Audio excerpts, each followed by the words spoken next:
당신이 찾던 무서운 이야기 고비의 TV.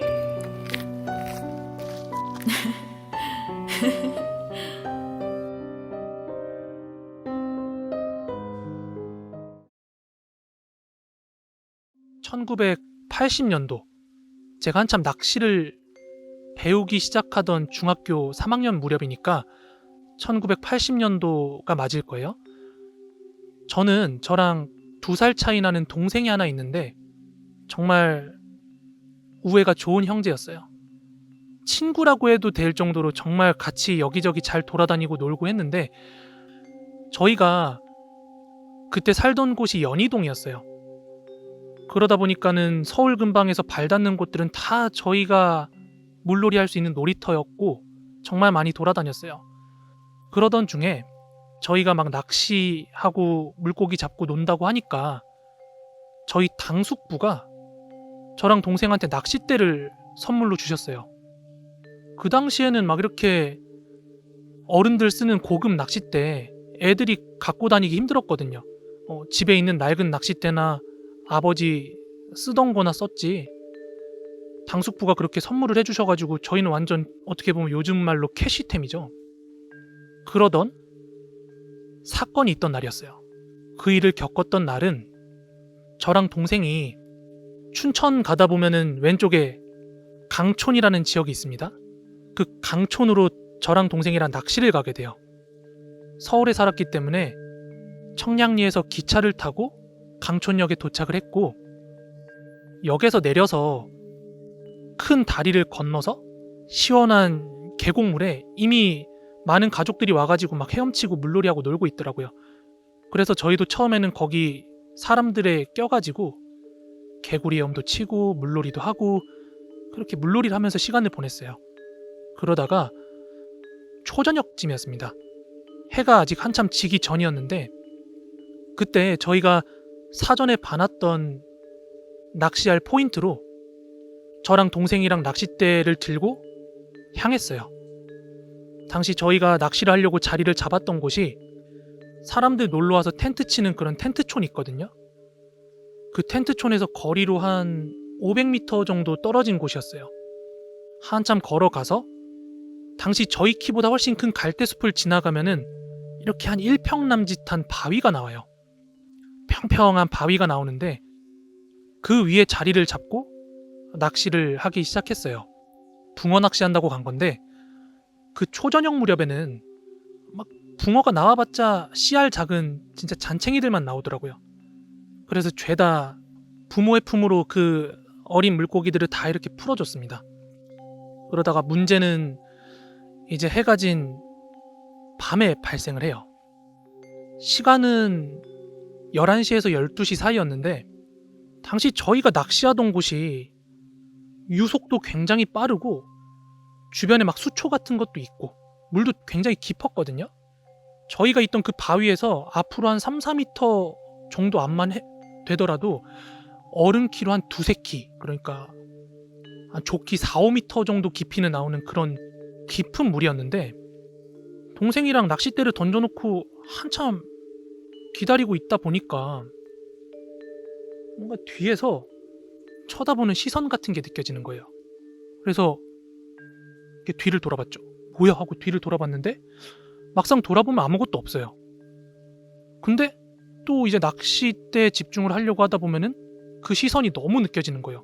그래서 한번 이렇게 딱 돌아봤는데 저만 돌아본 게 아니라 옆에 있는 동생도 같이 돌아본 거예요. 그래서 이거는 나만 느낀 게 아니라 이 시선을 동생도 느끼고 있는구나 싶었죠. 한 10번 남짓 그렇게 계속 뒤를 돌아봤던 것 같아요. 그러던 중에 저희가 낚싯대를 던져놓은 저 앞쪽에서 뭐가 물을 따라서 저희 쪽으로 둥둥 다가오는 거예요. 뭔가 이게 자란지 거북인지 둥근 뭔가가 이렇게 가까이 오는데, 그 당시에 이제 저희가 쓰던 랜턴이 요즘은 되게 좋은 LED 랜턴 같은 거 쓰는데 그 당시에는 이제 가스로 비추는 랜턴 같은 게 있었단 말이에요. 그 불빛으로 그 동그란 형체가 육안으로 뭔지 확인할 수 있는 거리쯤 왔을 때 그 둥글둥글한 공 같은 뭔가가 갑자기 물속으로 싹 들어가는 거예요. 수면 아래로 싹 사라지는 거예요. 그 잠깐 동안 비쳤던 실루엣이 사람 머리 같다고 느꼈거든요. 사람의 얼굴, 머리 같다고 느껴가지고 동생이랑 저랑 겁에 질렸어요. 제발 저 뭔가가 우리 낚싯대에 걸리지 말아라. 이 낚시하다가 우리가 서 있는 이 바위 아래로 막 손 같은 게 올라오는 게 아닐까? 이러면서 막 겁에 질려 있었어요. 그래서 물가 앞까지 못 가고 저희가 서 있던 그 바위 제일 끄트머리에 이렇게 숨죽이고 있었어요. 그때 저희가 텐트촌으로 차마 도망도 못 갔던 이유가 뭐라 해야 되지? 당시 저희 키보다 훨씬 높았던 그 갈대숲을 다시 돌아가는 길조차도 너무 무서워서 날 밝으면 돌아가자 이러고 동생이랑 숨죽이고 있는데 어느 순간 제 낚싯대가 갑자기 훅 들어가는 게 보이는 거예요. 그래서 무섭기도 했지만 저거 설마 물고기가 지금 물었나 싶어가지고 제가 낚싯대를 딱 낚아챘거든요. 근데 보통 고기가 잡혀가지고 낚싯대를 잡았을 때 사람들이 야 묵직하다 아니면 혹은 헛방이다 이런 식으로 표현을 하잖아요. 근데 제가 딱 그 낚싯대를 잡았을 때 들었던 느낌은 생소한 표현일 수도 있는데 차가웠어요. 오싹했어요. 진짜 낚싯대를 딱 잡는데 오싹하다는 느낌이 들었는데 그 끝에 걸린 뭔가가 저를 훅 잡아당기는데 이거는 뭐 지금까지 물었던 물고기들 대물 물고기의 그런 느낌이 아니라 진짜 낚싯대가 빨려 들어갈 것 같은 거예요. 그래서 두 손으로 잡고 이렇게 당기는데 너무 그게 강력해서 옆에 있던 동생도 가세해가지고 같이 당겼거든요. 그래서 그거를 저희가 서 있던 바위 쪽까지 쭉 끌어왔는데 그때 저희가 쓰던 조명에 물 아래가 살짝 비치고 있었거든요. 근데 그 물 아래에서 저희는 동시에 목격을 했어요. 그 낚싯대에 걸려있던 게 사람 얼굴이었어요. 하얀 얼굴이 그 물 표면 아래에서 눈을 부릅뜨고 저희를 바라보고 있는데 머리카락이 길었거든요. 그 긴 머리카락이 물에 막 이렇게 흩날리면서 한 반쯤은 얼굴을 가리고 있는데 그 하얗게 창백한 얼굴이 눈을 부릅뜨고 저희를 바라보고 있었어요. 그거 보자마자 낚시고 낚싯대고 뭐고 일단 저는 그걸 목격하자마자 전 본능적으로 뛰었고 동생도 본능적으로 이제 저를 따라 뛰기 시작하는데 막 갈대밭에 긁히고 넘어지고 온 생쇼를 다 하면서 텐트촌으로 돌아왔습니다. 텐트촌으로 돌아와서 텐트 안에 들어와서 오돌오돌 떨면서 저희가 뛰어왔던 그 갈대밭 쪽을 보고 있는데 거기서도 뭔가 사각 걷는 소리 같은 게 들리는 거예요. 뭔가 그림자 같은 검은 음영이 사람의 형태가 막 이렇게 왔다 갔다 하는 게 보여가지고 시선을 피하고 동생이랑 부둥켜 안고 있다가 잠이 들었습니다. 그리고 나서 잠에서 깼을 때는 텐트 밖에 날이 밝아 있었고 다른 텐트에서 가스버너로 밥 짓는 소리가 막 들리고 있었고요. 그래서 밖으로 나와보니까 이미 일찍 일어나서 물놀이 하고 있는 막 뛰노는 어린애들 소리도 들리고 있었고 애들도 막 보이고 있고 그렇게 문득 든 생각이 어제 던져놓은 낚싯대 생각이 나는 거예요. 동생이랑 저랑. 당숙부가 선물해준 좋은 낚싯대였거든요.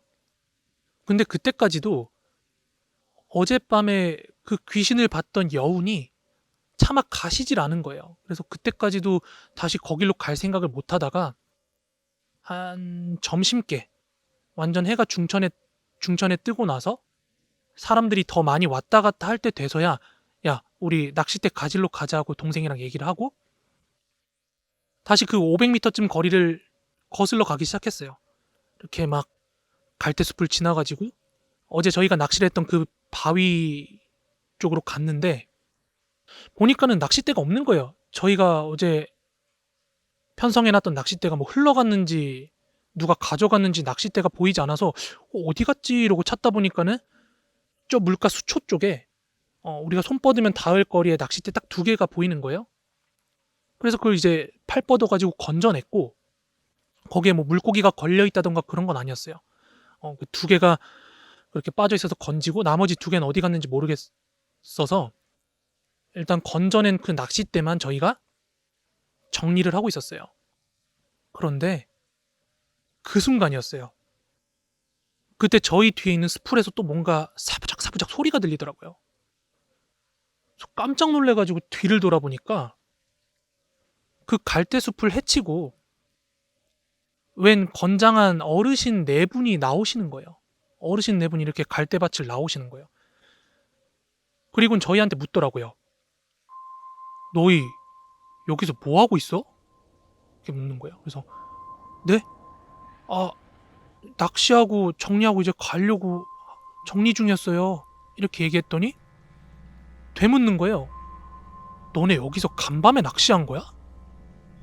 근데 저희가 어제 있었던 일들이랑 뭐 낚시를 했다 저쨌다 이렇게 말을 하면 그 외진 곳에서 어린애들이 낚시했다고 뭔가 잔소리를 들을 것 같아가지고 이렇게 막 얼버무리고 있었거든요. 얘기를 얼버무리고 있었는데, 그러고 있었더니 그 어르신 네 분 중에 밀짚 모자 쓴 분이 있었어요. 밀짚 모자 쓴 분이 갑자기 앞으로 나오시더니 저희한테 이 얘기를 하는데, 그 얘기 때문에 지금까지 잊을 수가 없고, 이 얘기를 지금까지 이 뇌리에 이날의 이야기가 딱 박혀 있는 건데, 그 밀짚 모자 쓴 아저씨가 양손에 한쪽 손에는 말린 북어를 들고 있었고, 또 한쪽 손에는 양초 있죠. 불키는 양초.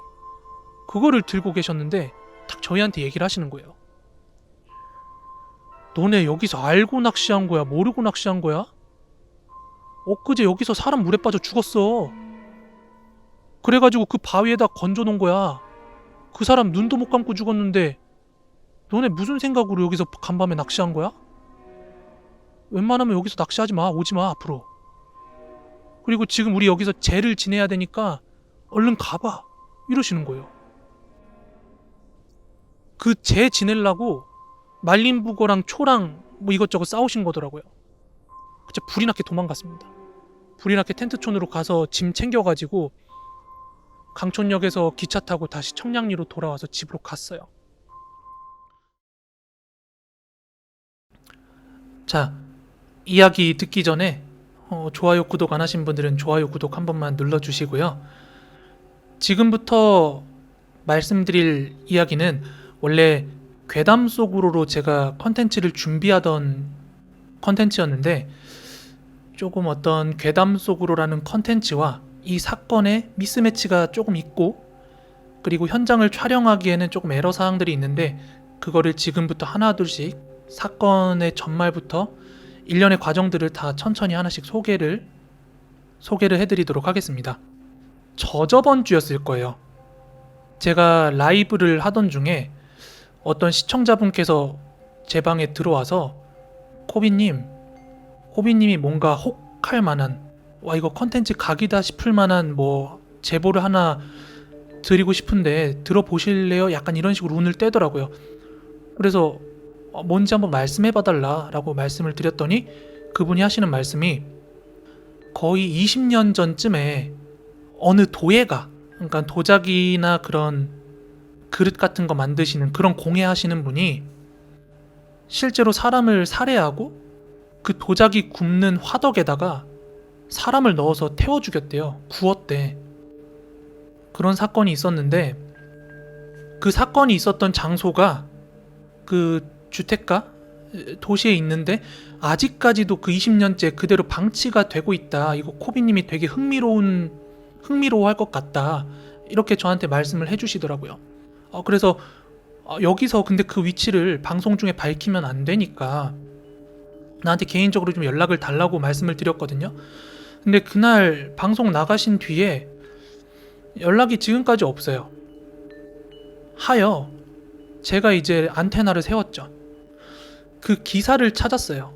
그 사건에 대한 기사를 찾았는데, 우선 사건의 내용을 조금 설명을 드릴게요.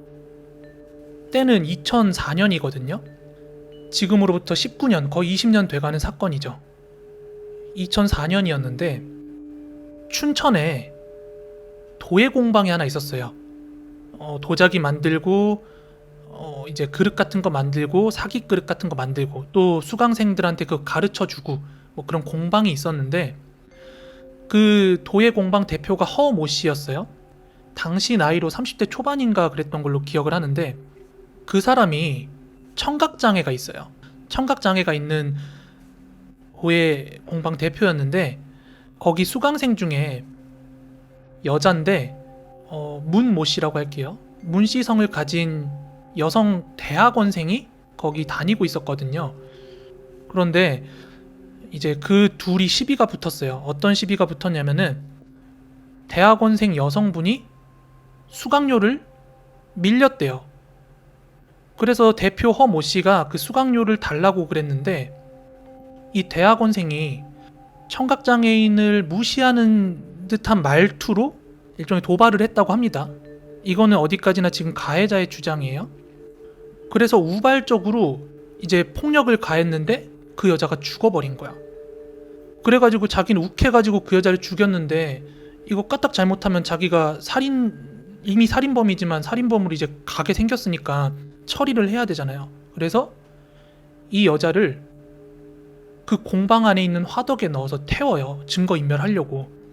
근데 이 과정에서 시신이 아무리 시신을 불태우고 화덕에 구워서 뭐 그렇게 했다고 해도 뭐 뼈라든지 남은 어떤 육체라든지 그 소지품 같은 거 있을 거 아니에요.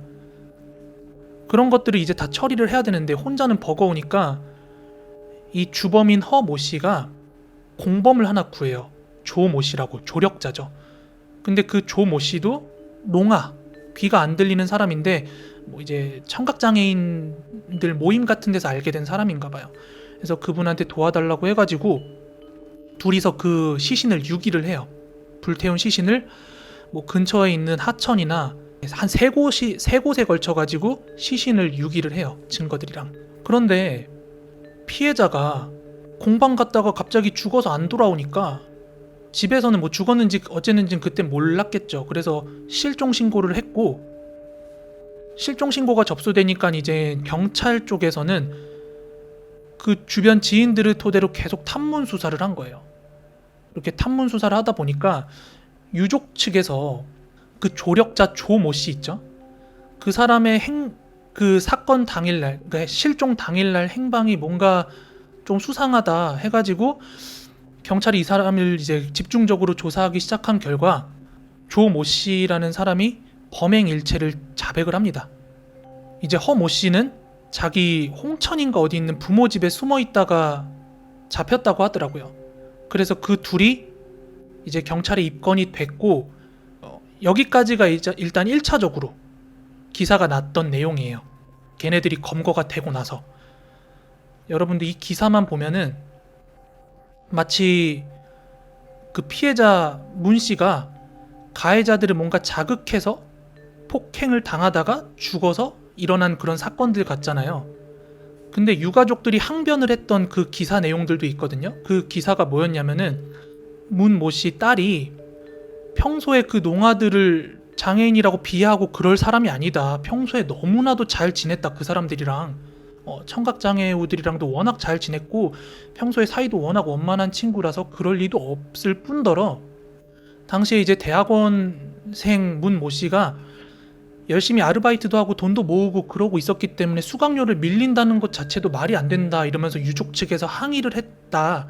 뭐 그런 기사도 있더라고요. 일단 거기까지가 사건의 내용이었는데 이 기사가 제가 파면 팔수록 계속 나오더라고요. 기사가 계속 나와. 그러다가 2004년 말에 2004년 8월인가 9월인가 10월인가 하여간 2004년 말에 최종 판결이 나요. 그 주범 허모 씨는 무기징역 받았고요. 조력자 조모 씨가 10년 받았거든요. 그러니까 조모 씨라는 사람은 지금 출소를 했을 거예요. 아직 유튜브에서 그 도예공 살인 사건 이런 거 치면 그것이 알고 싶다에 나왔던 3년 전에 발생했던 관악구 모장가 모녀 살인 사건 그것도 범인이 도예가더라고요. 그래서 그것만 지금 유튜브에 도배가 돼 있는데 아마 제가 이 영상을 올리면은 공포 유튜버들 중에서 냄새 맡는 사람들은 또 이 사건을 다룰 수도 있거든요. 제 생각에. 그러니까 이 출소한 조 씨는 이 영상을 볼 수도 있단 말이야. 내 생각에. 억하게 생각하지 마십시오. 아무튼 판결 내용에 보면 성폭행 혐의도 들어가 있거든요. 그러니까 이거 걔네들이 처음에 주장했던 것처럼 뭐 수강료 밀리고 나를 농아라고 막 무시하는 듯한 말투 그게 아니라 애초에 성폭행에 살인 이런 게 다 어떻게 보면은 계획됐을 수도 있다. 그러니까 유족 측의 주장이 유족이 전혀 거짓말을 한 내용이 아닌 거죠. 이 내용만 보면. 여러분들 같으면은 뭐 청각장애 약간 무시하는 말투 같은 거 들었다고 갑자기 거기서 성욕이 폭발해서 성폭행을 해요? 아무튼 이런 사건이 있었던 그 현장이 아직까지 20년째 방치가 되고 있다는 제보를 받다 보니까 저는 거기가 어딘지 궁금해진 거예요. 어딘지 궁금해져서 그때부터 약간 명탐정 코난이 된 거죠, 진짜. 근데 이 도예가 허모 씨 있잖아요. 주범 허모 씨. 이 사람이 그때 기사가 막 크게 됐던 게 이유가 뭐였냐면은 이 사람이 그 장애인 기능장 올림픽이라는 뭐 대회가 있대요. 세계적으로 열리는 그런 올림픽, 패럴림픽 같은 거. 거기에 이제 도예 부문도 있더라고요. 거기서 금메달 딴 이력도 있고 대통령 표창 같은 것도 받았대요. 그 사건이 있기 전에. 그래서 굉장히 유망하고 촉망받고 알려진 그런 도예가였대요. 좀 그게 이제 기사에 실려 있거든요. 그러면은 제가 이 추적의 범위를 줄일 수 있겠죠. 그래서 뭐 이래저래 막 계속 검색을 했어요. 검색하고 찾고 뭐 알아보다 보니까 이 사람 실명도 알게 되고 옛날에 이 사람이 어디서 공방을 했는지 그것까지 정확하게 사업장 주소지까지 검색이 어떻게 나왔어요. 사업장 명이랑 이 사람이 운영하던 게. 그래서 제가 그걸 어떻게 찾게 돼서 로드뷰로 직접 확인을 했어요. 로드뷰로 직접 확인을 했는데 거기가 골목이라서 완전하게 그 집이 보이진 않는데 멀리서 이렇게 줌을 땡길 수가 있거든요. 그래서 이제 제가 그 집을 확인하고 이걸 가야 되나 말아야 되나. 만약에 그 방치되고 있는 집이 이 무기징역수의 소유라서 이 무기징역수가 깜빵에 갔으니까 지금까지 방치가 되고 있는 거면은 거기가 사유지라도 이거 무기징역수가 나 뭐 어떡할 건데 지금 방치가 되고 있는데 약간 이런 생각이라서 한번 가볼까 생각을 했었어요. 가볼까 생각했는데 최근에 제가 그 등기를 떼봤거든요. 그 집이랑 토지 등기를 직접 그 등기 조회하는 등기소 사이트 들어가서 700원 주고 끊어봤는데 애초에 옛날부터 그 허모 씨의 등기가 아니더라고요. 주인이 따로 있었어요. 2000년도 10년 넘어가지고 한번 등기 이전이 됐어요. 근데 그 원래 소유주랑 이전된 소유주랑 같은 성씨더라고요. 그 말은 즉 이제 아마 주인은 애초에 다른 집이었는데 상속한 게 아닌가. 근데 다만 이제 흉흉한 사건이 있다 보니까 그냥 방치해 놓은 정도가 아니었나.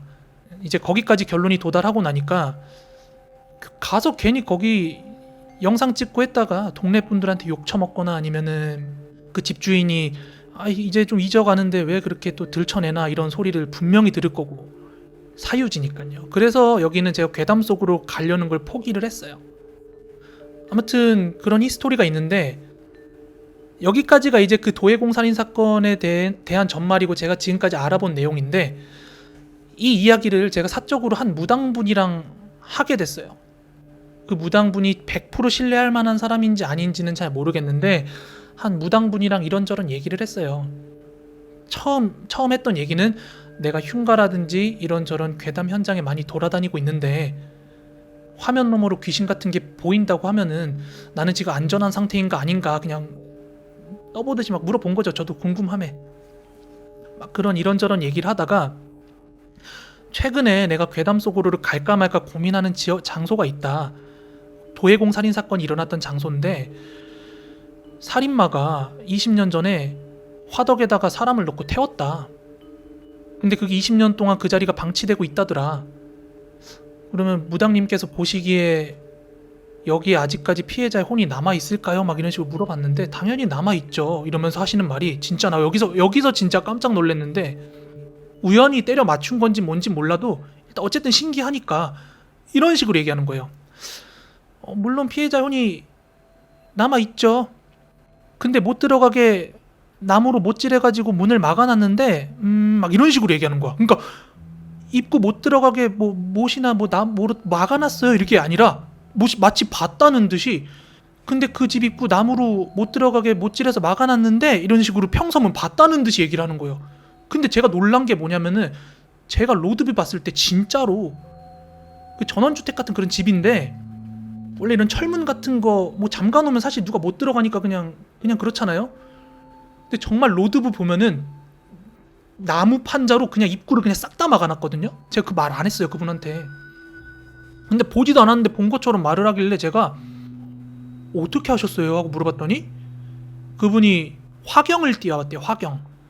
그러니까 무당분들이 자기가 관심 있거나 아니면 지금 대화하고 있는 상대랑 뭔가를 공유하고 있을 때 자기가 모시는 신이 이렇게 띄워주는 그림이 있어요. 그걸 화경이라고 하거든요. 근데 그걸 통해서 봤는데 그런 얘기를 하는 거예요. 그 얘기를 하면서 아내의 모습이 어떤 모습일지 막 묘사를 하는 거예요. 그러면서 저한테 하는 말이 혹시 그 사람을 태웠다는 화덕이 기계식 화덕 같은 거냐고 물어보는 거예요. 자기도 정확하게는 잘 모르겠는데 기계식 화덕인 것 같지 않냐는 식으로 말을 하더라고요. 그런데 저도 그 내부를 본 건 아니기 때문에 그 화덕은 저도 잘 모르겠다 이렇게 말씀을 드렸거든요. 근데 기사가 여러 개인데 그 기사였나 어디서 본 거는 그 도예공방 뒤뜰에 있는 화덕에서 태워 죽였다고 하니까 나는 뭐 제 그냥 마음속의 생각은 뭐 마당 뒤뜰에 있는 그런 장작 피워서 하는 그런 숯불 화덕 같은 건가라고 나는 생각을 하고 있었죠. 근데 진짜 좀 놀랬던 게 제가 또 기사를 계속, 그러니까 여러분들 똑같은 것도 계속 검색하다 보면 내가 못 봤던 게 또 계속 보이거든요. 검색하다 보니까 TV에서 방영됐던 뉴스 동영상 그게 하나 뜨는데 그 당시 그때 리포터가 그 도예공방 안에 들어가서 취재하는 그 영상이 있는 거예요. 그걸 봤는데 진짜로 화덕이 그 손잡이 냉동창고 손잡이 같은 걸로 돼서 이렇게 네모내서 탁 열면 안에 있는 화덕 나오는 그런 기계식 화덕 있죠. 진짜 그 화덕인 거야. 나는 뒤뜰에서 뭐 어쩌고 저쩌고 해가지고 그런 진짜 장작되는 그런 거라고 생각했거든요. 가마솥 화덕 이런 거. 근데 진짜 그 화덕이더라고요. 그분이 뭐 우연찮게 때려 맞췄을 수도 있는데 아무리 우연이라도 놀라는 건 놀라는 거잖아요. 그래서 어떻게 이걸 알았지? 싶은 생각이 들었죠. 게다가 저는 이 화경이라는 거를 조금 믿을 수밖에 없었던 게 예전에 제가 삼덕마을 썰이라고 해가지고 제 채널에 영상 올린 게 있어요. 그 당시에 연락 주고받던 무당분께서 제가 아무한테도 말도 안 하고 괴담 속으로 컨텐츠가 될까 안 될까 하고 사전답사 갔다 왔는데 그날 밤에 아무한테도 말 안 했는데 연락 와가지고 코비님 오늘 혹시 위험한 데 다녀오셨어요? 이러면서 내가 다녀왔던 데를 막 이렇게 묘사를 하는 거야. 그래서 이거 어떻게 알았냐고 그랬더니 그 자기가 화경 띄웠는데 오늘 좀 코비님 위험한 데 가신 것 같다. 거기 웬 할머니 귀신이 보이는데 사람 접근하는 거 되게 싫어하는 것 같으니까 웬만하면 가지 말라. 웬만하면 영상 찍지 말라. 그렇게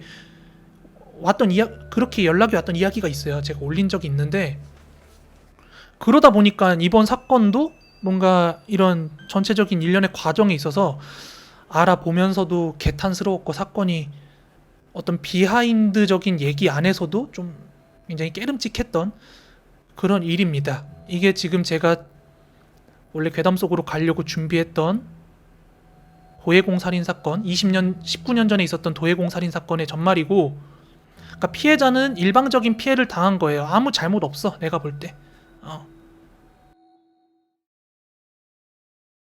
자, 지금부터 들려드릴 이야기는 이제 제 이야기이기도 하면서 제 친구 이야기고 실제로 겪은 일입니다.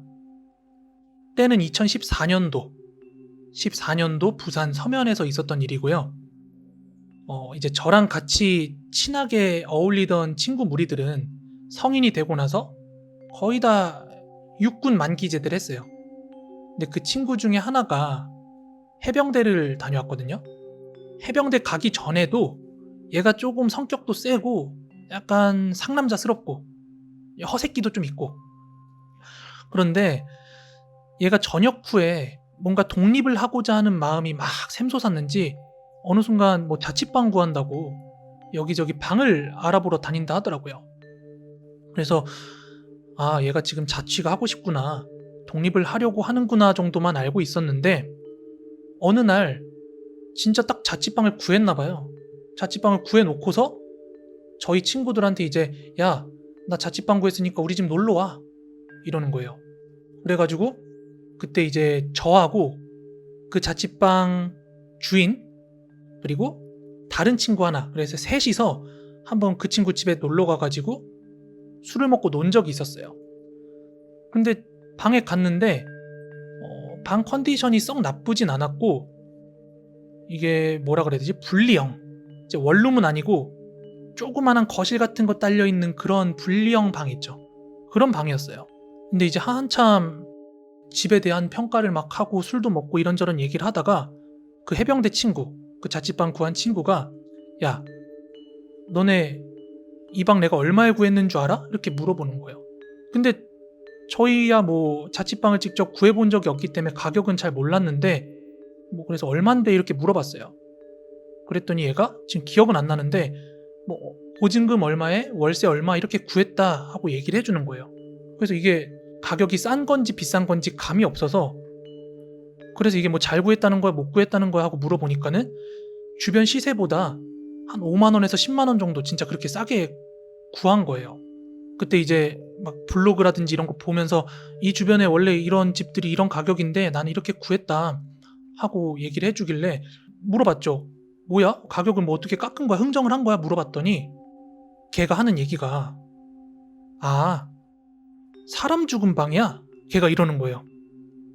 그래서 뭐 말로만 들었지, 그런 뭐 사람 죽은 방이 있다 없다 뭐 그런 거를 말로만 들었지, 우리는 여기서 술 먹고 하룻밤 자고 갈 생각이었는데 갑자기 사람 죽은 방이라고 그러니까 덜컥 놀란 거죠. 저희도 얼음이 됐죠, 그 순간.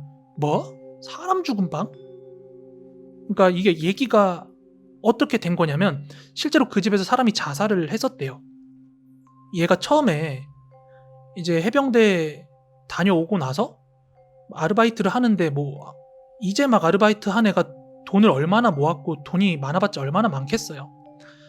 그래서 한 번은 자취방 구하겠다고 막 부동산을 돌고 있는데 이제 공인중개사랑 이 집 저 집 보러 다니는데 자기가 생각한 예산 범위 안에서는 도저히 이 집들이 내가 들어가도 되는 방이 맞나 싶을 정도로 예를 들어 좁거나 컨디션이 열악했대요.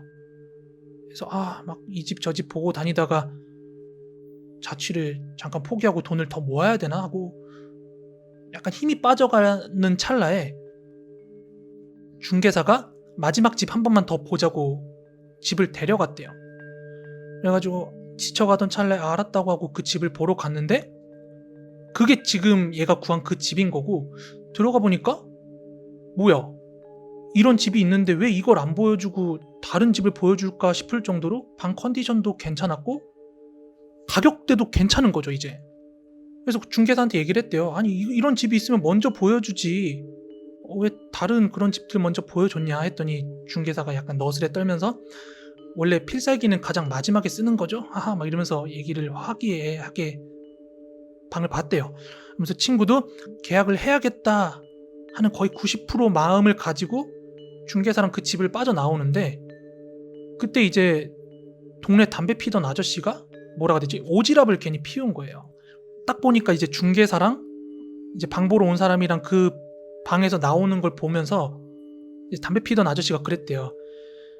아유, 중개사 양반, 아무리 그래도 그렇지 세상 물정 모르는 젊은 친구한테 그런 방을 보여주나? 약간 이런 식으로 담배 피면서 훈수를 둔 거예요. 근데 친구는 그게 뭔 소린가 알 영문이 없고, 근데 중개사 표정을 보니까 그 아저씨 거의 죽일 듯이 쳐다보더래요. 진짜 약간 이 사람이 조금만 더 다혈질이었으면 그 아저씨한테 욕박을 것처럼 진짜 표정이 완전 똥 씹은 표정이 돼가지고 막 이러더래요. 그러다가 이제 다시 돌아오려고 그 중개사 차를 같이 탔는데 차에 타가지고 중개사가 그러더래요. 아니 친구가 이제 물은 거죠. 도대체 뭔 소리냐고 저게. 했더니 중개사가 사실 저 집이 지금 조금 싸게 나온 게 그 직전에 살던 사람이 자살해서 죽은 방이다. 근데 지금 이게 한 3, 4개월 정도 이제 안 빠지고 있는 방인데 귀신 같은 거 안 믿고 그냥 싼 거 원하는 사람들 몰려들면 분명히 빠질 방이다. 그래서 한번 보여줘 봤는데 괜찮으시면 계약하시고 찜찜하면은 이거 이상의 대안은 없다 이렇게 말씀을 하셨대요. 근데 친구는 그때 한참 이제 해병대 부심이 있다 그랬잖아요. 내가 귀신도 때려잡는 뭐 저건데 이 정도 집, 이 정도 가격이면 괜찮지 이러면서 계약을 했대요. 그래서 지금 그 방을 구한 거래요. 그래가지고 그날 이제 다 같이 술 먹고 그 집에서 잤는데 다행인 건지 그 기가 센 해병대 친구랑 같이 자서 그런 건지 아무 일이 없었어요. 아무 일이 없이 넘어갔고, 친구도 그 집이 계약 기간이 끝날 때까지 무탈하게 살았습니다. 뭐 가위 한 번 눌린 적 없고 악몽 한 번 꾼 적 없고 너무 잘 지냈대요. 사람이 죽은 방인데, 자살했던 방인데. 그리고 나서 나중에 이제 친구가 돈을 모아서 다른 집으로 이사를 했는데, 아무튼 지금 이 얘기를 드렸던 이유는 뭐냐면, 그 해병대 친구가 그 정도로 담이 좋아요. 애새끼가 막 겁도 없고 절대 뭐 잘 안 쫄고, 귀신이든 뭐 미신이든 뭐든 뭐 싸움이든 잘 안 피하고 안 쫄고 그런 상남자 같은 스타일인데, 얘가 진짜 직업을 하면서 쫄은 모습을 한번 본 적이 있는데, 이게 지금부터 드릴 이야기예요. 나중에 시간이 흘러서 그게 2015년도인가 16년도인가 그럴 거예요. 그 친구랑 저랑 이제 다른 친구 둘이랑 해가지고 이제 강원도 쪽 바다 쪽을 놀러 갔어요. 동해 쪽을 놀러 갔는데, 바다에서 놀고 그 강원도 주변 뭐 시골길이라든지 막 이런 산길 같은데 뭐 야경도 보고 하면서 차 끌고 여기저기 빨빨거리면서 엄청 돌아다니면서 놀고 있었거든요. 그리고 그 사건이 있었던 날은 대낮이었는데 창문 다 열어놓고 음악 빵빵하게 틀면서 막 여기저기 돌아다니고 있었어요. 시골길 같은 데를. 근데 그런 강원도 시골길 같은 데 돌아다니다 보면 이제 뭐 사연은 모르겠지만 사람 안 살고 방치된 폐가 같은 거 꽤 많이 있거든요. 그래서 우리들끼리 저런 거 보면서 야, 저런 데는 귀신이 살까 안 살까 막 이런 얘기도 하고, 도대체 이건 몇 년이나 된 집일까 막 그런 사소한 잡담을 하면서 돌아다니고 있었어요. 아무튼 그런 평범하게 여행을 하던 중에 저희가 그 시골길을 가다가 한 폐가를 보게 됐는데, 그 폐가가 누가 봐도 아, 옛날에 여기 무당집이었구나 알 수 있는 그런 폐가였어요. 덩그러니 버려져 있더라고요. 뭐라 그러죠? 그 나치 무당 같이 생긴 그 무당집 표식 같은 거 있잖아요. 그거랑 막 옛날에 막 무당들이 썼을 것 같은 그런 오색천 같은 거 막 널브러져 있고, 아, 여기 무당집이었구나. 그리고 그 희미하게 페인트가 거의 다 지워져 있었지만 무슨 보살 막 그런 것도 흐릿하게 보이더라고요. 그래서 그건 좀 신기해가지고 저희들이 이제 차 세워가지고 그 폐가 앞에 가가지고 이렇게 막 구경을 하고 있었어요. 그때 대낮이었거든요. 분명한 건 대낮이었어요. 구경을 하고 있는데 되게 살벌하게 생긴 거예요. 대낮에 봐도 되게 살벌하게 생겨서 저랑 친구들이 야, 낮에 봐도 이런데 게다가 여기 무당집이었나봐, 밤에 오면 엄청 살벌하겠는데? 막 이러고 있었는데, 그 해병대 친구가 또 약간 허세 부심에 야, 대낮에 오나 밤에 오나 바뀌는 건 하나도 없다. 어차피 나는 이제 귀신 잡는 해병 나왔고 오히려 귀신들이 무서워할걸? 내가 다 잡어. 막 이런 식으로 얘기를 했어요. 진짜로. 그 앞에서. 근데 얘가 내가 귀신을 다 잡어 이 말이 딱 끝나자마자 얘가 갑자기 막 이러는 거예요. 진짜 왜 홀린 애처럼 이러더니 막 뒷걸음질을 쳐요. 차 쪽으로. 저 이제 깜짝 놀래가지고 왜 그래 하면서 얘가 막 보조석으로 막 올라타길래 다들 너무 놀래가지고 차를 탔죠. 근데 얘가 일단 출발해봐 해가지고 출발을 하는데, 차에 타서 앉아놓으니까 얘가 뭐지? 그 똥 마려운 강아지들 막 눈치 보는 것처럼 막 창문 바깥을 막 이렇게 불안한 애처럼 두리번 거리더니 너무 불안해하길래, 한 번도 그런 모습을 본 적이 없거든요, 걔는. 그래서 야, 뭔데 왜 그래? 야, 너 왜 그래? 하고 물어봤더니 너네 못 들었지? 너네 들었어? 못 들었지? 이렇게 물어보는 거예요. 그래서 야, 듣긴 뭘 들어? 거기가 진짜 아무것도 없는 시골길 같은데 그거 하나 덩그러니 있었거든요. 다 약간 논밭 같은 느낌이었어요. 듣긴 뭘 들어? 이렇게 물어봤더니 걔가 좀 한참 지나가가지고 진정을 하면서 얘기를 하는데, 무당집 폐가 앞에서 잡아도 귀신 내가 잡는다, 나 귀신 잡는 해병대다 막 이렇게 허세를 부렸잖아요. 근데 그 말이 끝나기가 무섭게 너무 선명하고 또렷하고 높은 데시벨의 소리로 자기 귓전에다가 여자 목소리로 잡아봐 이 소리가 들렸다는 거예요. 근데 문득 얘가 든 생각이, 여기에 우리 남자들밖에 없고 이 허허벌판에 지금 그런 목소리를 귓전에 낼 사람이 없다는 걸 아는데 들어버린 거예요. 그 선명하게. 솔직히 귀신 한 번도 안 보고 산 사람들이야 그런 허세 부려도 안 보이면 그만인데, 얘가 들어버리니까 얘가 패닉이 온 거예요. 태어나서 처음 그런 걸 겪어버리니까. 그래서 패닉이 와가지고 차에 타서 진짜 뭐가 쫓아오나 안 쫓아오나 그거 막 두리번거리고 있었던 거예요. 얘가 놀래가지고. 근데 얘가 이걸 정말 장난이나 착각이라고 생각이 안 드는 게, 장난이었으면 시간이 지나서도 얘가 그 장난이었다 이렇게 얘기를 할 텐데, 지금까지도 얘가 그거 진짜 레알이었다고, 근데 그 뒤로 약간 귀신 같은 거 존재를 믿게 됐다, 그런 얘기를 하는 거예요. 그래서 돌이켜 생각해보면 자기가 그 사람 죽었던 집에서 그 살았던 것도 진짜 운이 좋아서 아무 일도 없이 나왔던 거지, 근데 다시는 그런 거 못할 것 같다, 이렇게 약간 성격 죽이게 됐어요 얘가, 그 일 겪고 나서. 근데 분명한 거는 걔는 들었다고 하는데 그때 같이 있었던 다른 친구들, 저를 비롯해서 아무도 그 소리 못 들었습니다. 진짜. 지금부터 들려드릴 이야기는요, 제 어릴 때 고향집에서 겪었던 이야기고, 제가 12살 때 겪었던 일입니다. 제가 어릴 때는 고향집이 시골이었어요. 되게 강원도 영월이었습니다. 부모님도 저도 그 시골집에서 살았었는데, 당시 저희가 살던 그 시골집 마당에 진짜 큰 밤나무가 한 그루 있었거든요. 밤나무가 진짜 커서 동네 사람들도 저희 집 마당에 그 엄청 큰 밤나무가 있다는 걸 다 알고 있을 정도로, 그 정도로 많이 컸어요.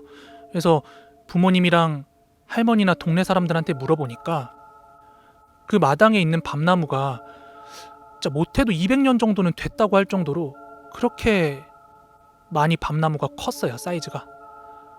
그러다 보니까 그 나무 아래로 평상 깔아놓고 여름에 거기서 수박도 썰어 먹고 감자, 고구마 같은 거 쪄가지고 그 위에서도 먹고, 약간 그런 저희 가족이랑 가끔 한 번씩 들리는 동네 사람들의 그런 휴식 공간 같은 곳이었어요. 당시 저희 집이 워낙 시골이다 보니까 이제 사랑채라고 하죠. 사랑방, 손님들 모시는 그런 사랑방은 실제로 아궁이 같은 것도 뗐고, 저랑 이제 부모님들 자는 그런 안방 같은 경우는 연탄을 뗄 정도로 그런 시골집이었습니다. 지금부터 그 동네 구조를 가볍게 설명을 드리자면, 저희 고향집이 시계 방향에서 6시를 기준으로 보고 이제 2시 방향 오른쪽 대각선으로 노부부 단 둘이 사는 집이 하나 있었고요. 그리고 10시 방향, 그러니까 왼쪽 대각선으로 우물이 하나 있었어요. 우물. 그런데 저희 집이 조금 지대가 높았어요. 방금 말했던 그 할머니 할아버지 집이랑 우물보다 지대가 높아서 저희 집에서는 이렇게 내려다보면은 그 우물이랑 집이 좀 내려다 보였거든요. 실제로 저희 집 마당에서 폴짝 뛰어내리면 그 노부부 집 마당으로 뛰어내리는 그런 구조였습니다. 아무튼 그러던 어느 날이었어요. 어느 날이었는데 그 노부부 중에 할아버지가 어느 순간 갑자기 건강이 급격히 안 좋아지기 시작했다고 하더라고요. 근데 그 할아버지가 병세가 악화되면서 할머니가 병수발을 해야 될 거 아니에요. 할아버지가 아프면 그 짐을 덜어주려고 했던 건지, 아니면 그 병세가 심해지면서 너무 아프니까 그걸 견디기 힘들었던 건지 모르겠는데, 얼마 뒤에 할아버지가 자살하셨어요. 그것도 아랫동네 가서. 할머니는 집에 있는데 할아버지 혼자 아랫동네 가가지고 자살을 하셨어요. 그래서 그 아랫마을에서 막 난리가 나가지고 할아버지 죽었다고 막 소란이 막 났었어요, 한번.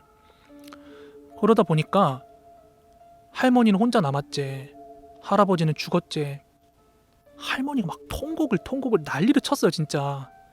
아이고 왜 그렇게 허망하게 갔소, 이러면서 할머니께서 진짜 밤낮 없이 정말 통곡을 계속했는데, 젊은 사람들도 그렇게 누구 돌아가시고 하면 입맛도 없고 막 지치는데 그 할머니가 뭐 먹을 걸 챙겨 드셨겠어요, 그 나이에?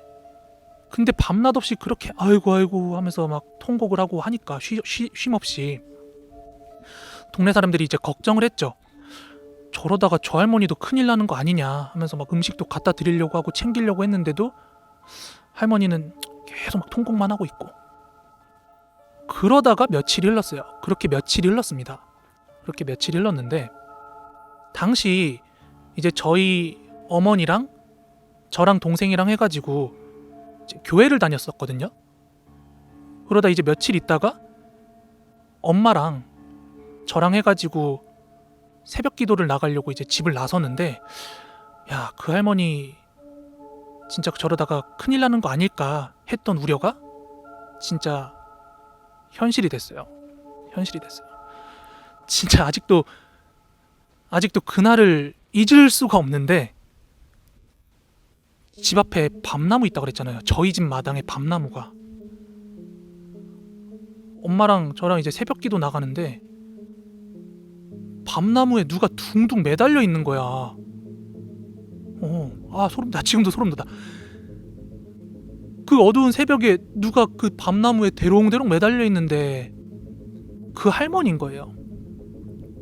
그 건너집에 있던 그 할머니가 결국 그 밤나무에 목 매달고 돌아가셨어요. 진짜 저도 충격 먹고 엄마도 충격 먹고, 그 할머니가 돌아가시고 나서 뭐 갑자기 뭐 할머니가 귀신이 나타난다든지 뭐 그런 게 아니었기 때문에, 그리고 그 할머니가 왜 돌아가셨는지 다 그런 히스토리나 사정을 알고 있었기 때문에 여차저차 수습이 됐죠. 동네 차원에서 그 할머니 다 장례도 해주고 수습이 됐어요. 그리고 시골집 같은 경우는 그런 노부부 둘이 살다가 두 분 다 돌아가시고 하면 빈집으로 비워지잖아요. 누가 와서 살거나 그러지 않고, 그 집이 그렇게 폐가처럼 비워졌어요. 한동안 되게 오랫동안 오가는 사람도 없고 하니까, 사는 사람도 없고 그렇게 비워졌는데, 그렇게 시간이 흐르다가 겨울이었습니다. 초겨울이 됐는데, 이야기 시작부에 말씀드린 대로 그 당시 저희 집 안방이 연탄 떼는 집이었거든요. 그래서 그 겨울에, 시간은 정확히 기억이 안 나요. 밤이었는데 엄마가 저한테 너 나가서 그 연탄 좀 갈고 와, 뭐 이렇게 시켰어요. 연탄을 갈고 오라고 심부름을 시키고, 시골 같은 경우는 부모님들 엄해요. 막 요즘 서울 애들처럼 막 엄마가 대신 해주고 막 험한 거 대신 해주고 그런 거 없었어요. 엄마가 그냥 연탄 갈고 오라고 시켰는데 무서웠어요. 밤에 나가기가 무서웠는데, 안 한다고 그러면 엄마한테 혼날 거 뻔히 아니까 가야겠다 하고 동생 깨워서 같이 나갔어요. 동생 깨워서 같이 문 열고 나갔는데, 옛날 시골 보면은 이제 거실 문 열고 나가면 마루 있잖아요. 그리고 그 마루 아래에 신발을 이렇게 고무신부터 해가지고 자기들 신은 신발들 이렇게 퍼뜨려 놓는데, 이제 그 연탄갈로 가려고 신발을 신으려고 제가 이 마루에서 이렇게 몸 엎드려가지고 제 신발이랑 동생 신발을 찾고 있는데, 그날따라 평소에는 느낄 수 없었던 이상한 쎄함이 느껴지는 거예요. 그날따라. 어떤 느낌인지 알아요? 여러분들? 평소에도 보던 풍경이고, 평소에도 엄마 심부름 때문에 가끔씩 밤에 나오던 그 풍경인데, 그날따라 너무 쎄해가지고 이게 신발을 이렇게 찾다가 몸을 이렇게 숙인 상태에서 고개만 이렇게 쓱 들었거든요. 그리고 저 앞에 어둠 속을 바라봤는데, 그 10시 방향에 우물 하나 있다 그랬잖아요. 그 우물 안에서 누가 기어 올라오는 거예요. 누가 이렇게 힘겹게 기어 올라와. 그거 저 혼자 본 게 아니라 동생이랑 같이 봤거든요. 누가 이렇게 딱 기어 올라와가지고 탁 안착하는데, 그 목매달고 돌아가신 할머니인 거야. 할머니. 어두웠지만 그 할머니인 걸 알 수 있었던 게, 그 할머니 평소 입고 다니던 옷이나 인상착의가 있어가지고 제가 대번 그 할머니인 걸 알았거든요. 동생이랑 저랑 눈 마주치고 너무 무서워서 그대로 집으로 도망 들어왔어요. 연탄 못 갈고 도망 들어왔거든요. 그렇게 집에 들어와서 정확하게 시간을 잰 건 아니라서 모르겠는데, 제 체감상 한 1시간쯤 시간이 지났어요. 1시간쯤 시간이 지났는데 갑자기 집 밖이, 옛날 시골집은 그 막 창호지 문 같은 거잖아요. 근데 문 밖이 막 이렇게 뭔가 환한 거야. 환해. 문 열어서 보니까 그 비워진 할머니 집 있죠. 거기가 막 활활 불타고 있더라고요. 활활 불타고 있어. 그래서 저희 어머니 아버지 그리고 동네 사람들 다 나와가지고, 왜냐면 시골집이니까 불이 그렇게 집 한 채를 다 덮을 정도로 불이 나면은 엄청 주변이 환하게 밝혀진단 말이에요. 그래서 마을 사람들 다 나와가지고 이게 무슨 일이야 하면서 우물에서 물 길어다가 막 이렇게 뿌리는데, 그 당시에 뭐 시골이다 보니까 소방차나 뭐 119 그렇게 빨리 올 수 있는 것도 아니고, 그래서 동네 사람들이 이렇게 물 길러다가 막 그 집에 물 뿌리고 하는데 꺼지겠어요 그게? 불이 그렇게 크게 났는데 집 하나를 삼킬 정도로. 그래가지고 진짜 그 집 뼈대만 남고 집이 홀라당 다 탔어요 그 밤중에. 저랑 동생은 1시간 전에 그 할머니가 그 집으로 들어가는 걸 봤고, 물론 귀신이었겠죠. 아무튼 이제 그 일이 있고 나서 이제 저희도 그 할머니가 그 집으로 들어가는 걸 봤다고 막 그렇게 동네 사람들한테 얘기를 했을 거 아니에요. 그래서 한동안 이제 동네에서 그 집에 불을 낼 사람도 없고 거기 사람이 살지 않으니까 불이 날 일도 없는데 왜 거기서 불이 났을까 하면서 돌았던 얘기가 뭐였냐면은, 실제로 원래 그 노부부한테 자식이 둘이 있었대요. 자식이 둘이 있었는데 할아버지 돌아가셨을 때도 할머니 돌아가셨을 때도 다 동네에서 챙겼지 그 자식이란 사람들 코빼기도 안 보였거든요. 노부부 찾는다고 오지 않았어요. 그래가지고 그 할머니께서 어차피 죽은 마당에 자식 새끼들도 찾아오지 않는 거 그냥 우리 살던 흔적 같은 거 다 지우고 떠나야겠다 해서 그렇게 와서 불태우고 간 게 아니냐, 이런 말이 엄청 동네에서 돌았습니다 실제로. 그래서 아직도 할머니 그 목매단 장면 봤던 거, 그 우물에서 올라와서 그 집으로 들어가던 거, 불난 거 뭐 들었던 얘기면 하나도 잊을 수가 없고, 또 요즘에 막 고독사라든지 기타 그런 것들 많잖아요. 그런 거 보다 보면 가족이 뭔가, 그때 일이랑 엮여져가지고 가족이 뭔가 막 이런 생각을 좀 하게 되더라고요. 저희 어머니한테 제가 직접 들은 이야기고요. 저희 외갓집이 전라북도 완주예요. 근데 이제 엄마가 어린 시절에 직접 겪은 이야기인데, 엄마가 살던 동네에 초등학교라고는 딱 그거 하나밖에 없었대요. 옛날에 시골 살던 분들은 지금처럼 막 그렇게 학교가 다닥다닥 뭐 많지도 않았을 뿐더러 학교 가기 위해서 몇 시간씩 걸어서 다니는 거는 그냥 뭐 되게 평범했대요. 다 그렇게 학교를 다녔대요. 그때 엄마도 학교까지 1시간은 걸어가야 도착할 수 있었기 때문에 그 어린 나이에 걸어서 학교 다니는 게 얼마나 싫었겠어요. 그래서 엄마는 그 학교에 나가는 게 그렇게 달갑지 않았다고 합니다. 공부하는 건 좋았는데 너무 머니까. 그치만 저희 엄마가 학교가 멀기도 멀었는데 엄마가 진짜 학교 가기 싫었던 이유가 하나 더 있다. 뭐냐고 물어봤더니, 엄마랑 같은 학년 같은 반에 엄마보다 나이는 1살이 많은데 정신이 조금 이상한 언니가 하나 있었대요. 그 외갓집 앞 동네에 있는 산을 넘어서 등교하는 언니였는데, 그 언니라는 사람의 집안 배경에 대해서 선생님도 그렇고 학생들도 암암리에 다 알고는 있었대요. 대충 저 언니가 어느 집안 사람이다 라는 건 대충은 다 알고 있었는데, 일단 선생님은 애들한테 공공연하게 그런 거 말했다가 애가 따돌림을 당할까봐 말씀을 안 하셨대요. 옛날에는 선생님들이 부모들 직업 물어보고 애들 앞에서 그거 막 말하기도 하고 막 하잖아요. 근데 그 언니만큼은 굳이 언급을 안 했는데, 그 언니가 그 앞산 너머에 있는 무당집 딸내미였대요. 그리고 그 무당이랑 언니 단 둘이 살고 있는 집안이었대요. 아빠 없이. 아무튼 그 언니가 학교에 등하교하는 모습은 뭐 그냥 애들 섞여가지고 평범했대요. 언니가 조금 정신이 이상하다곤 했는데, 그렇다고 해서 그 소위 말하는 시골 미친 여자, 우리 막 어르신들 미친년이라고 하잖아요. 머리에 꼭 꽂고 하는 그런 미친년들처럼 그런 게 아니라 그냥 평범했대요. 그냥 가끔씩 수업 시간에 멍 때리고 창밖 보다가 선생님한테 꾸중 듣는 정도? 그리고 공부도 상당히 잘했대요. 꽤나 잘했대. 그럼 왜 그 언니가 조금 정신이 이상하다고 했냐? 희한하게 하늘에서 먹구름이 드리워오면서 좀 우중충해지거나 날씨가 비가 오기 직전이나 아니면 비가 오는 날이 되면은 갑자기 교실 밖으로 나가서 막 운동장이랑 학교 뒤뜰 같은 데 가서 막 정신없이 돌아다니고 그랬대요. 갑자기 교실에서 갑자기 사라져서. 그리고 개나리밭이나 막 진달래 꽃밭 같은 데 가서 혼자 야야 하면서 막 소리도 지르고 막 욕도 하고 화도 내고 막 그러다가 방과 후가 되면 애들이 학교에 얼마 안 남았을 때가 되면 또 학교 뒤뜰에 있는 변소에 가가지고 막 하나둘씩 문 열어보고 그 문 안에 대고 혼잣말도 하고 중얼거리고 막 춤도 추고 막 그랬대요.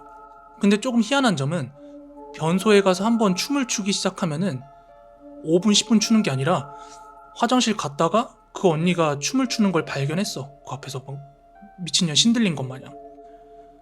그리고 막 청소 다 끝나고 집에 가기 전에 변소에 들려서 볼일을 보려고 그러면 그때까지 막 춤을 추고 있는 거지. 아무튼 그러다 보니까 엄마가 어릴 때는 유독 겁이 많았는데 언니가 막 비 오는 날이나 아니면 흐린 날마다 그러고 있으니까 더 학교에 가기 싫은 거죠. 학교에 가면 그런 언니가 있으니까.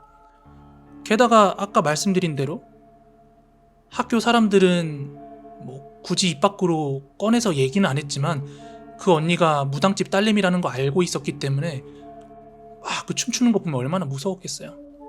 엄마 또 1시간 동안 집에 혼자 가야 되잖아요. 걸어가야 되잖아.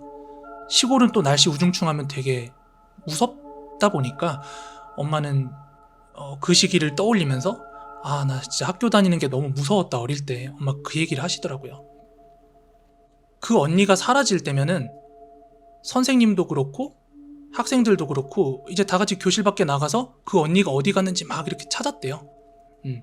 그런데 대체로 그 언니를 발견하는 곳이 열의 9은 항상 그 학교 뒤뜰에 있는 변소에 가서 발견을 했대요. 그리고 이제 그 언니를 발견할 때면 항상 이제 변소 문을 열고 혼잣말을 중얼거리고 있고 또 어떤 날은 변기에다가 얼굴 파묻고 막 뭐라고 하면서 얼굴에 잔뜩 그 분변을 묻히고 있기도 하고 그러면서 막 깔깔거리면서 서 있었대요. 옛날에는 화장실 다 그 똥 퍼야 되는 푸세식이었으니까요. 그러던 어느 날이었는데 엄마랑 친한 또래들이랑 막 술래잡기 하고 뛰놀고 하다가 학교 건물 앞에 있는 그 화단 같은 데서 뛰놀다가 막 꽃밭을 좀 망쳤나봐요. 발로 화단 막 꾹꾹 눌러놓고 막 그래가지고 담임 선생님한테 혼났대요. 야단을 맞고 야 너네들 오늘 방과 후에 교실이랑 복도 다 청소하고 가 이래가지고 엄마랑 그 뛰놀던 패거리들 해가지고 방과 후에 남아서 교실 청소를 하고 있었대요. 교실이랑 복도 청소를 하고 있는데 그때가 이제 늦은 가을날이었대요. 근데 뭐 비가 올려는 건지 그날도 조금 뭐 우중충했대요. 좀 어두운 날이었는데 한참 막 방과 후에 청소를 하고 있는데 곱게 한복을 차려입은 어떤 아줌마가 정신없이 막 학교로 달려오더래요. 운동장 통해서 달려오더니 교실에 남아있는 저희 어머니 담임 선생님한테 가서는 막 뭐라고 중얼중얼 막 얘기를 하더래요. 선생님이랑 이런저런 대화를 주고받는 것 같더니 갑자기 그 아줌마가 털썩 이렇게 주저앉더래요. 뭐가 사단이 났다 하는 식으로 탁 주저앉는데 이제 한복 입은 아줌마라고 말은 했지만 다들 암암리에 그 언니 엄만가? 하는 눈치는 채고 있었죠. 아무튼 그 아줌마가 털썩 주저앉고 나서 선생님들이 엄마랑 그 청소하고 있던 친구들한테 너희 그 언니 마지막으로 본 게 언제야? 하고 묻더래요. 그러자 엄마랑 같이 청소하고 있던 다른 같은 반 친구 중에 하나가 오늘 마지막 학교 방과 후에 화장실 갔다가 그 언니 변소 마지막 칸에서 막 혼자 중얼중얼거리고 있는 걸 봤다 해가지고 엄마랑 같이 청소하고 있던 친구들 그리고 선생님이랑 그 아줌마랑 해가지고 학교 건물 뒤에 있는 그 변소로 다 같이 간 거예요. 변소에 가서 보니까 제일 마지막 칸 변소 문이 열려 있는데 거기 마지막 칸 변소가 똥퍼를 안 한 지 오래됐나 봐. 그래서 분변이 거의 뭐 변기 끝까지 차 있었는데 그 분변 위에 사라진 언니가 오늘 등교할 때 입고 왔던 옷이 이렇게 포개어져서 올려져 있더래요. 그러니까 상식적으로 저는 그렇게 생각해요. 엄마도 지금 와서는 그렇게 생각을 한다고 하는데 그 언니가 과연 거기에 빠졌을까? 라는 의심이 드는데 그 당시만 하더라도 그 언니의 옷이 거기 놓여 있고 언니가 지금 뭐 증발한 듯이 학교 주변에서 안 보이니까 거기에 빠졌나 보다 하고 선생님이랑 학교 수위 아저씨랑 해가지고 그 막 삽자루 같은 거 가져와서 똥을 푸기 시작했대요. 혹시 거기 빠졌나 싶어서. 그러다가 이제 막 그 아줌마는 완전 넋이 나가 있고 뭔가 긴급 상황처럼 그렇게 똥 푸고 있으니까 방과 후 남아있던 애들이 학교 주변에 있는 마을 사람들 불러와가지고 다 같이 막 똥을 파냈는데 뭐 아무것도 나온 게 없었대요. 그러다가 그 분변 위에 포개어져 있던 언니의 옷가지를 펼쳤는데 거기에 손톱 발톱이 손발톱 정리한다고 자르고 남은 그 손톱 발톱이 아니라 마치 통째로 손발톱을 뽑은 것처럼 진짜 이렇게 뿌리까지 있는 손발톱이 그 포개어진 옷 안에 그 손발톱이 있더라는 거예요. 그래가지고 다들 기겁을 했지. 아무튼 그 이야기 듣고 저도 되게 소름이 돋았는데, 아무튼 그날 이후로 그 언니가 학교에 나오는 꼴을 한 번도 못 봤는데 대신 그 언니의 엄마로 보이는 그 무당이라는 사람으로 보이는 그 아줌마가 가끔 한 번씩 주기적으로 계속 학교에 찾아왔어요. 그러다가 겨울방학이 지나고 이제 개학을 하고 나서 봄철이 되고 나니까 그 아줌마가 더 이상 학교에 안 찾아오더라고요. 그 엄마가 안 보이니까 이제 애들이 그 엄마는 어디 갔자고 궁금해진 거예요. 그래서 그 무당과 같은 마을에 살던 친구가 하나 있었는데 그 친구한테 혹시 뭐 그 집에 무슨 일이 있었어? 하고 물어보니까 같은 동네 살던 친구가 이런 말을 해주더래요. 겨울방학 때 얘긴데, 그렇게 언니가 없어지고 나서 그 무당집에서 겨울 내내 밤이고 낮이고 할 것 없이 그 무당 아줌마가 아이고 내 자식, 아이고 내 자식, 내 자식 살려내라, 내 손톱 발톱 다 뜯어줄 테니까 살려내, 막 이러면서 막 징도 치고 꽹가리도 치고 막 동네가 소란스러웠대요. 근데 이미 뭐 그 동네에서는 딸내미 사라진 게 소문이 났겠죠. 그래서 아유 오죽 속상하면 저러겠나 하고 이제 동네 사람들도 이해를 했는데, 어느 날 갑자기 꽹가리 소리도 징 소리도 그리고 아줌마 막 통곡하는 소리도 없이 조용하길래 뭔가 이상하게 여긴 그 마을 이장님께서 한 번은 그 무당집 마당 넘어서 집으로 들어갔는데, 그 무당집 문을 열고 들어갔더니 그 뭐라 그러죠? 그 무당들 기도드리는 신당, 그 방 중간에 잘 개어진 하얀 천이 있었는데 그 위에 손톱이랑 발톱을 그냥 생으로 다 뽑았는지 피가 맺혀 있는 손발톱이 나란히 놓여 있었고, 그 위에 그 아줌마가 손끝이랑 발끝에 피를 뚝뚝뚝뚝 흘리면서 목을 매달고 있었대요. 목을 메고 죽어 있었대. 아무튼 그 사건 뒤로는 그 뭐 아줌마도 죽었고 딸내미도 어디 뭐 증발했는지 뭐 어디 갔는지 사라져 버렸고, 그렇게 엄마가 졸업하고 그 마을 떠날 때까지 그 언니를 한 번도 본 적이 없었대요. 엄마가 시집 가고 할 때까지도 한 번도 그 언니를 만난 적이 없었대요. 그로부터 시간이 한참 지나서 엄마가 이제 아빠를 만나서 결혼을 하고 저를 가졌을 때예요. 엄마가 이렇게 배가 잔뜩 만삭이라서 거의 뭐 출산 얼마 안 놔두고 있을 때였는데, 그때 엄마가 이제 외갓집 간다고, 그러니까 엄마의 엄마니까 지금 저희 할머니죠. 할머니 뵈러 간다고 그 외갓집에 가던 길에 엄마가 어릴 때 그 동네 살던 동창 만나겠다고 먼저 이제 동창 집으로 가던 길이었는데, 그 가던 길 어귀에 막 징치고 꽹가리 치는 그런 굿판 소리가 나더래요. 뭐 서울에서는 흔치 않은데 시골 살았던 분들은 아마 공감을 하실 거래요. 엄마가 시골에서는 굳이 뭐 귀신 들리고 뭐 그런 것 때문에 굿을 안 하더라도 그냥 마을 잘 되라는 의미로 굿도 많이 하고 그런대요. 그래서 엄마도 뭐 굿 같은 거 하나 보다 싶어서 잠깐 멈춰서 그 인파들이 있는 곳으로 들어갔대요. 그래서 아줌마들 아저씨들 막 서 있는 데를 틈을 비집고 들어갔는데 역시나 굿을 하고 있었대요. 근데 보니까 원래 보통 무당들이 좀 시골은 좀 나이 드신 분들 많이 있는데 엄마 또래로 보이는 어떤 무당이 되게 예쁘장한 무당이 막 이렇게 덩실덩실 뛰고 있더래요.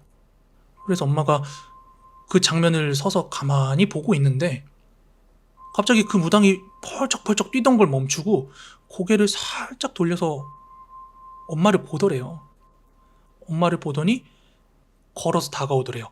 근데 그 눈빛이 뭔가 째려보거나 뭔가 나쁜 걸 보는 그런 눈빛이 아니라 무당치고는 되게 눈빛이 온화했다고 해요. 그렇게 엄마한테 다가오더니 엄마 배가 그때 만삭이라 그랬잖아요. 이렇게 잔뜩 부른 엄마 배를 손으로 쓰담 쓰담 쓰담 하더래요. 그러더니 하는 말이 멋진 아들이네. 너는 이런 데 오는 거 아니야. 아가야, 예쁘게 커. 이렇게 말을 하더래요. 마치 뱃속에 있는 게 아들이라는 걸 알았다는 듯이. 근데 그때 엄마가 진짜 깜짝 놀랐대요. 문득 스쳐가는 기억과 함께 엄청 깜짝 놀랐대. 왜 그런지 여러분들 좀 감이 와요? 만삭인 엄마의 배를 이렇게 쓰다듬는데 그 무당의 손이 손톱이 하나도 없는 손이었대요. 그러더니 다시 웃는 얼굴로 엄마를 씩 보고 웃더니 제자리로 가서 막 이렇게 다시 구슬하더래요. 그리고 나서 정확히 보름 후에 제가 태어났다고 하더라고요. 엄마가 이제 외갓집에 가서 할머니한테 그 이야기를 했대요. 엄마, 나 오다가 막 구판 봤는데 어릴 때 없어졌던 그 언니 기억해? 그 언니가 저기서 구슬하고 있는 것 같아. 이렇게 얘기했더니 할머니가 뭔가 알고 있었다는 듯이 되게 태연하게 이렇게 얘기하더래요. 아휴, 안 그래도 그 몇 주 전에 그 동네 점순이네가 뭐 그 얘기하더만. 할머니 진이라는 그 점순네라는 그 가족이 혹시 어렸을 때 없어진 개 아닌가 싶어가지고 혹시 어릴 때 누구 아니야 했더니 다른 대답은 안 하고 나 그냥 엄마가 살려줬어 막 이런 식으로만 대답을 하더라는 거예요. 도대체 그날 언니가 왜 사라졌으며 사라진 걸 어떻게 알고 그 아줌마가 학교에 찾아왔으며 도대체 무엇을 점지하고 사단이 났다면서 그렇게 찾아왔는지는 누구도 알 수가 없는 거죠. 그 두 사람 말고는.